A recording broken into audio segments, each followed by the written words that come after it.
잘못한 게 없는데 왜 이래. 셋집이나 지방주택을 공급하는데 부담을 주면은 민국 위축이 악순환되지 않겠어? 이런 기대를 무주택자들은 하면 안 돼요. 그게 여러분들이 사는 주택이랑 상관이 거의 없어요. 지금 정책에 어떤 영향을 받는지 실제로 세금 폭탄인지 한번 확인을 해볼 겁니다. 짜잔. 반으로 또 줄어들었네.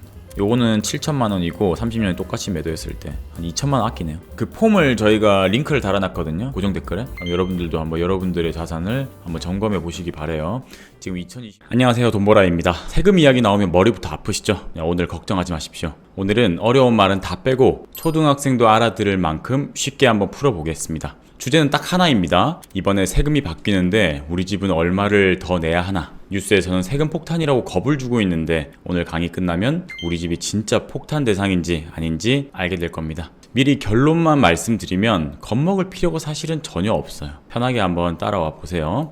이번에 바뀌는 세금이 대체 뭐가 문제인지 큰 그림부터 아주 쉽게 잡고 시작을 해보겠습니다. 자, 이번 개편을 한마디로 하면은 앞에서는 주는 척 뒤에선 더 뺏는다예요. 옛날 이야기 아시죠? 원숭이한테 도토리를 아침에는 3개, 저녁에는 4개를 준다고 했더니 화를 내요. 그래서 그럼 아침에 4개, 저녁에 3개를 줄게 했더니 좋아했다고 합니다. 그런데 합치면은 똑같이 7개죠. 이번 세금도 똑같아요. 앞에서는 깎아줄게 하고 생색을 냈는데 뒤에서는 슬쩍 더 걷어가는 겁니다. 즉 눈속임이라고 하고 있는 거예요. 결국 세금은 더 오릅니다.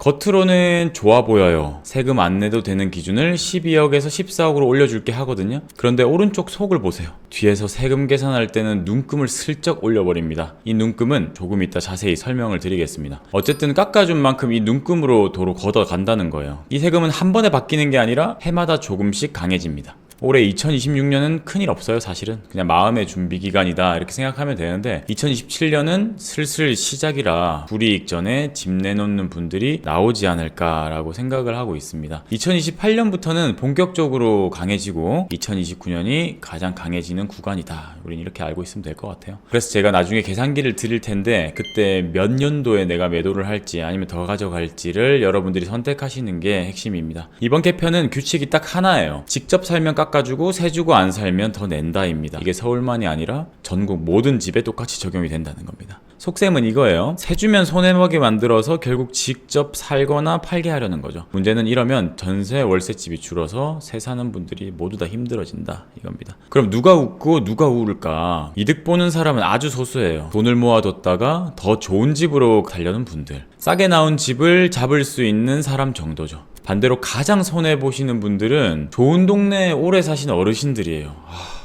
이게 뭐 잘못한 게 없는데 왜 이래. 집 한 채밖에 없고 소득도 적은데 세금만 계속 오르니까 감당이 안 되면 정든 집을 떠나야 하고, 한 전문가는 이걸 사실상 쫓아내는 것이다 라고 했습니다. 정리하면 이득 보는 사람보다 손해보는 사람이 훨씬 많다는 겁니다. 그죠?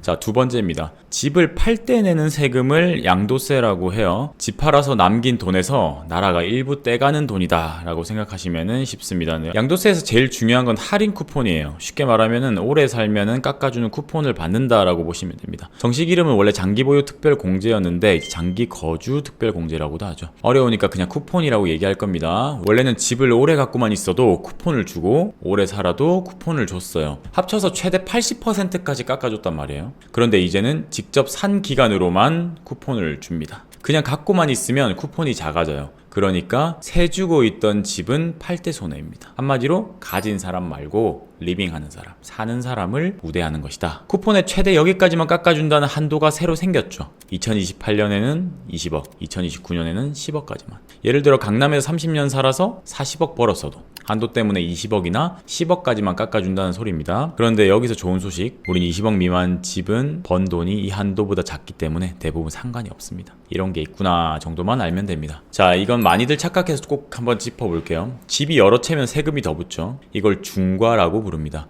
그런데 이때 아까 그 할인 쿠폰을 한 장도 안 주는 거예요. 세금은 더 붙는데 쿠폰은 빵이다. 많은 분들이 세금 좀 더 붙어도 쿠폰은 받겠지라고 착각하시는데 아니에요. 아예 못 받아요. 그래서 집이 여러 채인 분들은 이걸 꼭 따져보셔야겠죠. 그래도 봐주는 경우가 있습니다. 살고 싶어도 어쩔 수 없이 못 사는 경우죠. 그럴 때는 안 살아도 산 걸로 쳐줍니다. 회사를 옮기거나 발령이 나서 이사를 하는 경우, 혹은 이제 60세 넘은 부모님을 모시러 가는 경우, 1년 이상 병 치료나 자녀가 고등학교 이상 진학하는 경우나 해외에 나가는 경우죠. 재개발 재건축은 공사하는 동안 절반을 살았다고 쳐줍니다. 단 조건이 있어요. 다른 동네로 가야 되고 그 집에 1년 이상은 실제로 살았어야 합니다. 집을 갈아탈 때 쓰는 규칙도 살짝 바뀌어요. 새 집을 사고 헌 집을 파는 기간이 3년에서 2년으로 줍니다. 여러분이 알고 계시던 1, 2, 3 이건 이제 없어집니다. 그런데 솔직히 이건 별거 아닙니다. 왜냐하면 요즘은 대출이 막혀서 이런 식으로 갈아타는 것 자체가 사실 어려워요. 그래서 실제 영향은 크지 않을 거라고 생각을 하고 있습니다. 진짜 중요한 건 기간이 아니라 대출이라는 것만 기억하시기 바랍니다. 자, 세 번째입니다. 종부세, 보유세. 집을 갖고만 있어도 해마다 나오는 돈이죠. 중요한 부분이니 천천히 한번 해보겠습니다.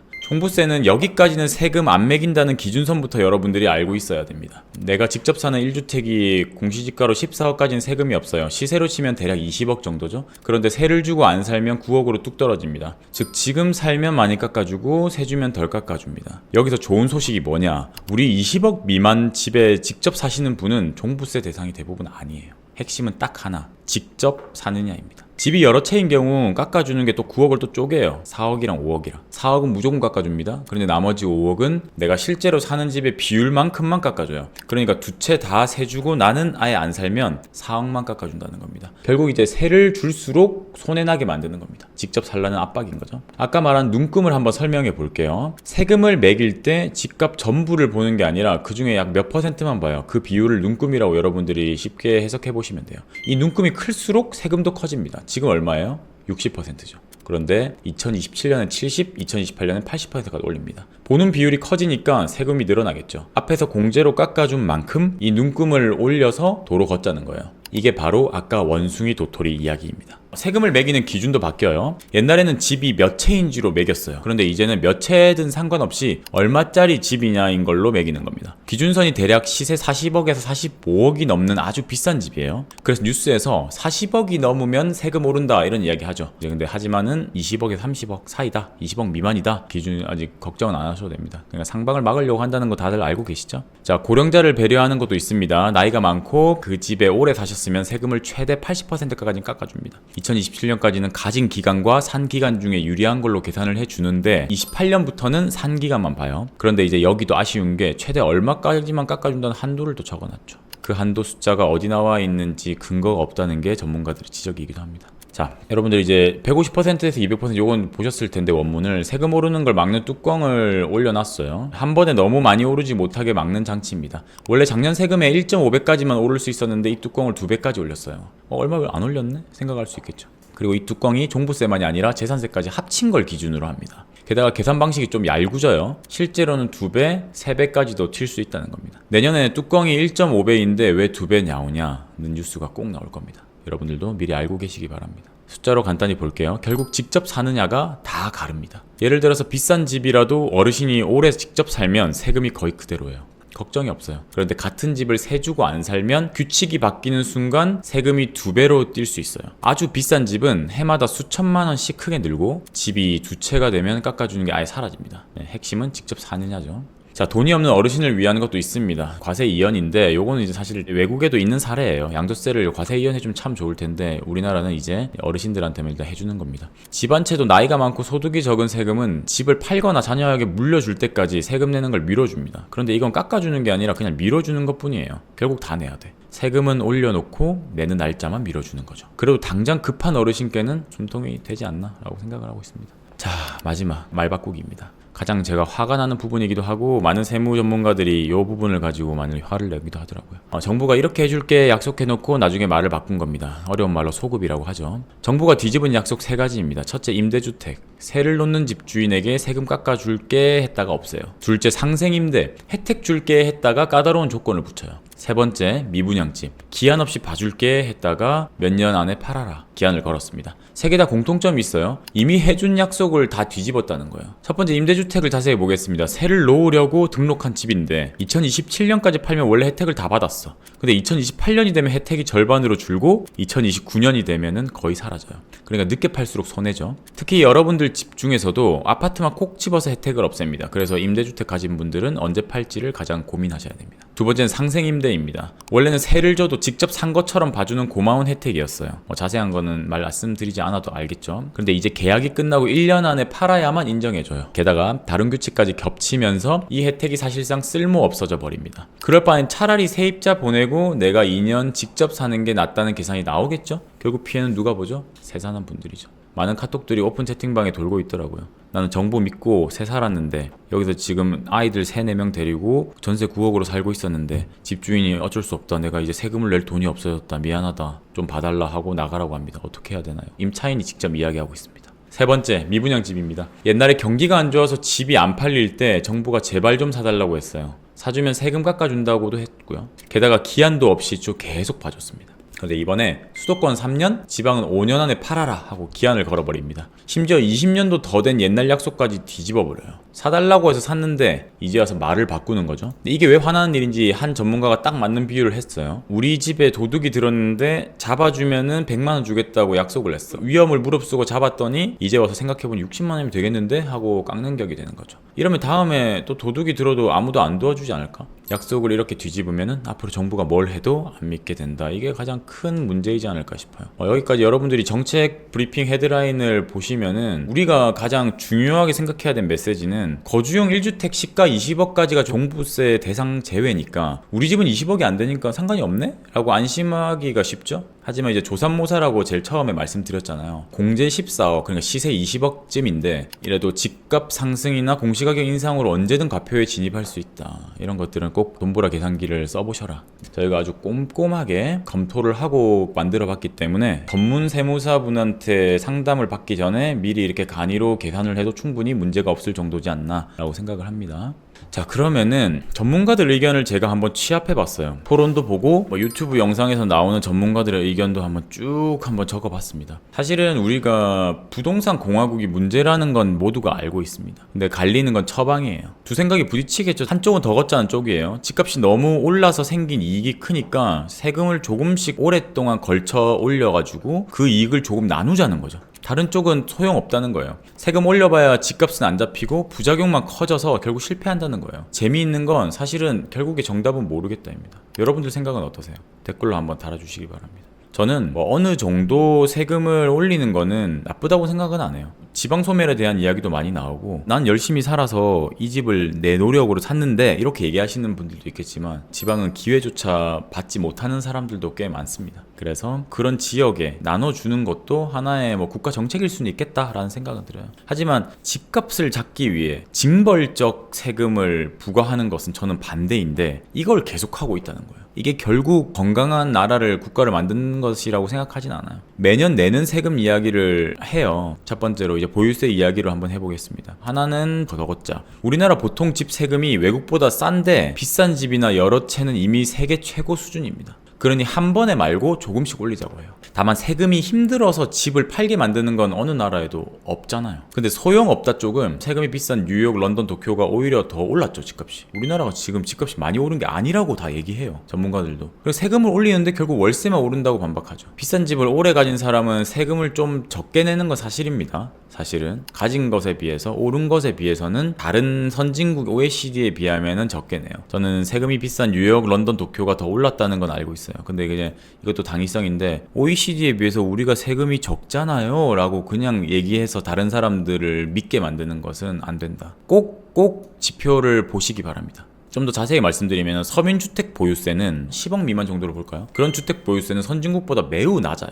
예를 들면 강북 8억 집 재산세는 7에서 80만 원 수준으로 자동차세 정도 수준이 됩니다. 근데 다주택자나 고가주택은 이미 사실은 세계 최고 수준이에요. 그래서 타깃을 강남 다주택자한테만 몰지 말고 밑에서부터 점진적으로 명확한 룰로 올리자는 게 이 세금을 강화시키자는 사람들의 의견이기도 합니다. 근데 이제 세금을 올려도 소용이 없어요 말씀하시는 분들은 어떻게 이야기하느냐, LA나 뉴욕, 도쿄, 런던은 우리보다 보유세가 비싸거든요. 근데 아파트 상승률은 더 높단 말이지. 근데 요렇게 부가 직후에 잠깐 눌렸지만 부담이 디폴트가 되고 나면 그대로 확 상향해버리거든요. 단기 전가는 아예 불가능한 거지. 하지만 장기적으로는 임대 공급이 위축되고 또 임대료가 상승되고 그래서 지속 불가한다. 결국에는 세금 정책은 실패한 정책이다 이거예요. 그 다주택자를 더 특별히 조일 필요가 없지 않냐는 거예요. 2,300억 보유자는 이미 많이 내고 있어요. 셋집이나 지방주택을 공급하는데 부담을 주면은 공급 위축이 악순환 되지 않겠어? 물품에서 떠올려보세요 여러분들이. 한쪽을 누르면 반대쪽이 부풀잖아. 집값도 똑같아.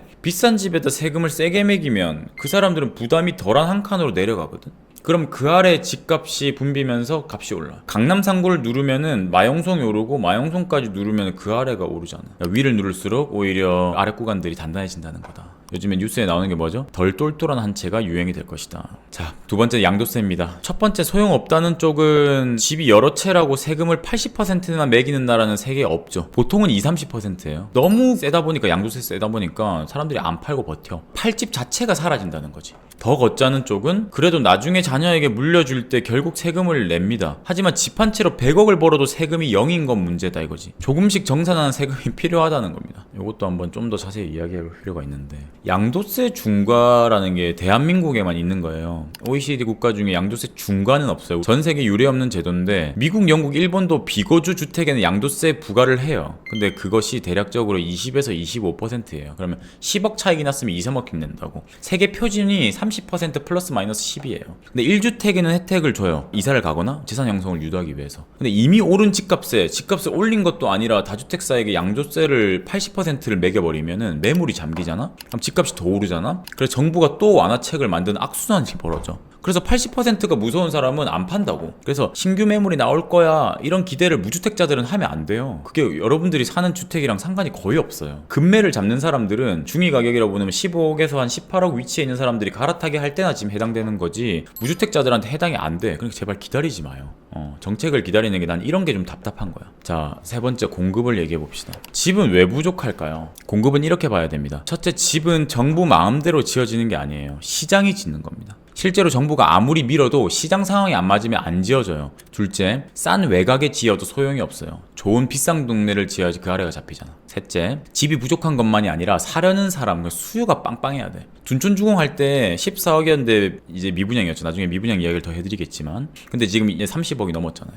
그리고 공원 골프장까지 다 밀어서 지어야 됩니까? 하는데 어디까지 지을지 아직 아무도 답을 못 내고 있고 막막하죠. 자, 인허가 평균을 보면은 3년 동안 문재인 정권 때 서울 7만 3천 건이었고 윤석열 정권 때 4만 5천 호였습니다. 착공이 된 것은 윤석열 정부 때는 3만 6천 호, 문재인 정권 때 7만 2천 호였어요. 사실은 시장이 결정하는 거예요. 우리는 이렇게 알고 있잖아. 진보는 공급을 억제한다, 보수는 공급을 확대한다라고 착각하잖아요. 근데 투기를 잡는 모든 정책은 결국 공급 축소로 귀결되거든요. 그래서 강남은 사실 공급으로 잡을 수 있는 곳이 아니에요. 좋은 상급지에 좋은 집을 지어야 결국 그 아래가 잡히는데 우리는 또 외곽에다 잡으려고 하는 게 있는 거지. 자, 마지막 네 번째 대출입니다. 사실 제일 중요한 건 대출이에요. 2014년에 대출을 풀자마자 집값이 뛰었다고 아까 말씀드렸죠. 둔촌주공 기억해보세요 여러분. 대출 풀리니까 2배 됐죠. 그러니까 세금보다도 대출을 언제 푸느냐가 방아쇠입니다. 집값을 더 크게 움직인다. 그래서 제가 항상 유튜브에 얘기하죠. 여러분들, 트리거가 있는데 그것은 대출 규제가 풀릴 때입니다 라고 얘기를 많이 합니다. 자, 2028년 선거 앞뒤로 대출이 풀리고 나면은 아마 20억 미만의 시장이 제일 크게 움직일 가능성이 많아요.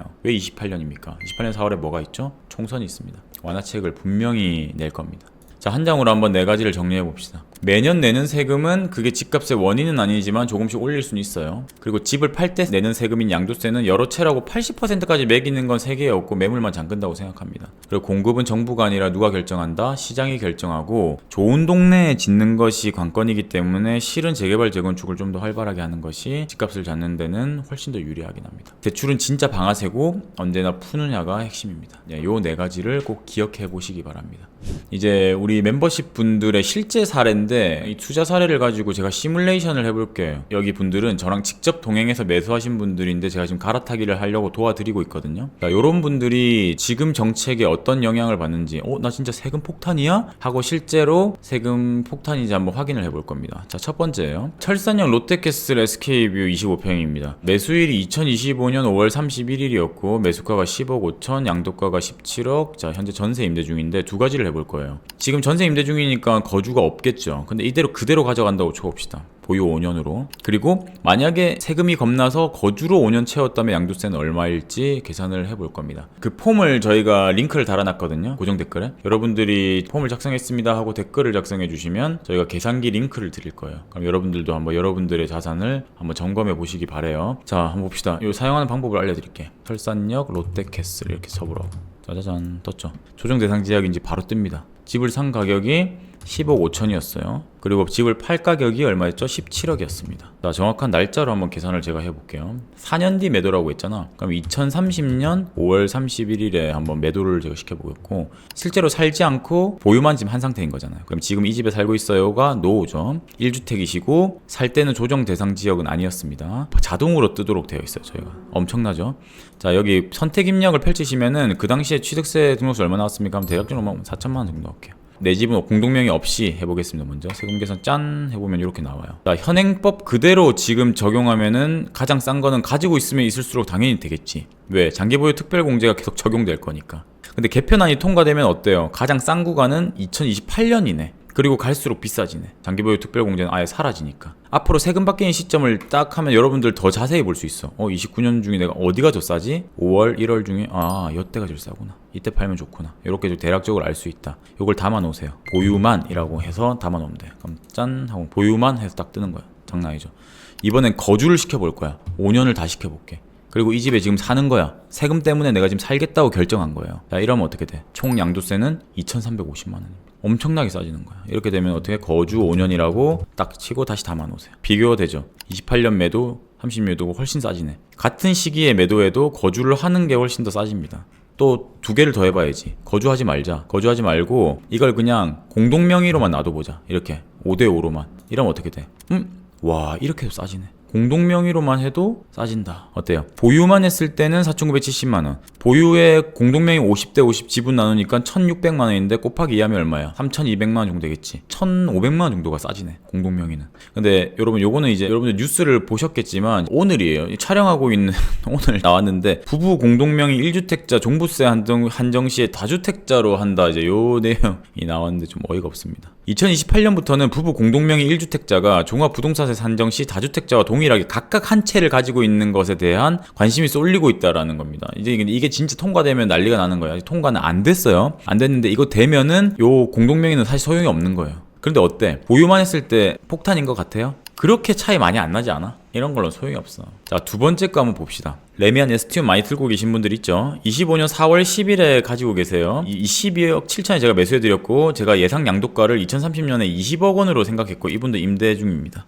4년 뒤는 어떨까? 거주로 4년 채웠다면 어떨까? 이렇게 한번 제가 비교를 해보도록 하겠습니다. 자, 요것을 12억 7천만 원에 했고 요거를 20억에 한번 팔아보겠습니다. 대략적으로 기간으로 여러분 하실 거면 이렇게 하면 되고 날짜로 하실 거면 이렇게 바꾸면 됩니다. 2030년 똑같이 4월 10일로 해보겠습니다. 거주 없이 1주택이시고요. 그 당시에 조정 대상 지역 아니었습니다. 4천만 원 정도 했다고 가정하고 이분은 지금 공동명의를 하고 계세요. 세금 계산해 보겠습니다. 어때요? 현행세법 그대로 하면 가지고 있을수록 유리하죠. 뭐 때문에? 장특공 때문에. 하지만 개편안이 통과되면 어떻게 돼요? 별 차이가 안 납니다. 여러분, 산출 근거를 보시면은 장기보유 특별공제는 받지 못하는 건 맞지만 공동명의로 해놨기 때문에 지분을 50으로 나누거든요. 누진세 35%에 누진공제 1,540 받고 하면은 실제로는 개편안이 통과되면은 7천만 원 정도인 거지. 3,500 더하기 3,500이니까. 여기다가 만약에 제가 들어가서 살라고 했었단 말이야 그 당시에. 그럼 2 하고 지금 만약에 살고 있다 요렇게 했을 때는 어떻게 될까? 짜자잔, 5천만 원 정도 되겠네요. 그죠? 5,200만 원 정도. 그러면 이분은 얼마 차이 나는지 거주 2년 이렇게 해서 비교해 볼 수가 있습니다. 요거는 7천만 원이고 30년에 똑같이 매도했을 때 요 밑에는 5천만 원 되는 거지. 한 2천만 원 아끼네요. 2천만 원 아낄 것인가 말 것인가를 계산해 봐야 된다는 거지. 어떻게 계산해 봐야 돼? 우리가 요것도 보유는 전세를 줬으니 주담대 우리가 이자 안 내도 되잖아. 그런데 요건 어때? 주담대 이자를 내야 되지. 요것도 한번 계산을 해볼 필요가 있다는 거지. 근데 가장 중요한 건 뭐야? 별 차이 안 난다는 거야. 자, 상도 레미안 3차 32편 가지고 계신 분 있습니다. 요거 많이 오를 거예요. 매수가 14억 3천인데 24억까지 오를 거야. 조정 대상 지역이었고 지금 자 이게 14억 3천에 매수를 해서 24억까지 올라간다 가정해 봅시다. 어때? 꽤 많이 내지 않아? 너무 많이 올랐어. 많이 오르면 오를수록 여러분 진짜 많이 냅니다. 이 과표 자체가 42% 구간에 들어가 버려. 그리고 7년 보유했는데 장기 보유 특별 공제 하나도 못 받죠. 여기다가 사실은 보유세도 같이 넣어야 돼요. 이제는 이게 제가 보유세는 빠진 겁니다, 여러분. 양도세만. 개편안 통과되면은 3억 8,400. 그런데 요 지금 거랑 또 별 차이 없어 보이지 않아? 근데 여기서 만약에 2년 거주만 한번 넣어보자. 팔기 전에 2년 거주만 딱 넣고 지금 살고 있어 봐봐. 장난 아니죠. 개편안 통과돼도 1억 4천이야. 거주만 2년 했는데 이렇게 바뀌지. 근데 여기서 막 6년까지 살아봐. 짜잔. 반으로 또 줄어들었네. 요렇게 여러분들 한번 비교를 해보시기 바래요. 요렇게 비교를 하시면은 뭐 내 거 별로 안 나가네? 거주를 했을 때 좀 달라지긴 하네. 내 거주할까 하고 가족이랑 좀 상의를 해볼 필요가 있겠지.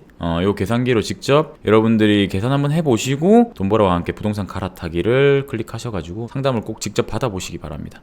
그래서 내 집은 지금 20억 미만인데 30억 미만인데 우리 집은 어떻게 되는지 뭘 해야 되는지 자 지금까지 내용을 우리 집 입장에서 정리해 볼게요. 위에서는 비싼 집에서 세금 때문에 밀린 사람들이 내려온다. 아래에서는 싼 집에서 더 좋은 데로 올라오는 사람들이 있다. 그러니까 20억대 사실은 가지고 있는 사람들이 다 몰려서 오히려 붐비고 단단해질 것 같아요. 이제 우리는 뭘 하면 될까? 직접 살고 계시면 걱정이 사실 없어. 반대로 세주고 계시면은 28, 29년에 세금을 미리 계산해 보시고 살아야 될까를 꼭 돈보라와 상담을 해보시기 바랍니다. 자, 세 줄로만 남겨보겠습니다. 첫째, 세금은 올라도 우리 층은 단단해진다. 위를 누르면은 사람들이 우리 층으로 내려오니까. 둘째, 집은 정부가 아니라 시장이 짓는다. 셋째, 진짜 중요한 거는 대출이다. 특히 2028년 선거 앞뒤를 잘 보세요. 이 세 가지만 기억하셔도 오늘의 제 컨텐츠는 대성공이다 보시면 됩니다. 자, 그래서 제가 여러분들께 선물을 준비하고 있습니다. 바로 계산기입니다. 집값이랑 집 개수, 직접 사는지 어느 동네인지 넣고 연도를 고르면은 우리 집 세금이 얼마인지 바로 나옵니다. 이걸로 팔까 말까 나에게 딱 맞게 판단할 수 있어요. 다만 지금은 아직 정부 계획이니까 국회에서 확정되면은 다시 정확하게 저희가 업데이트 할 겁니다. 이 계산기는 곧 공개할 테니 기대를 해주시기 바랍니다.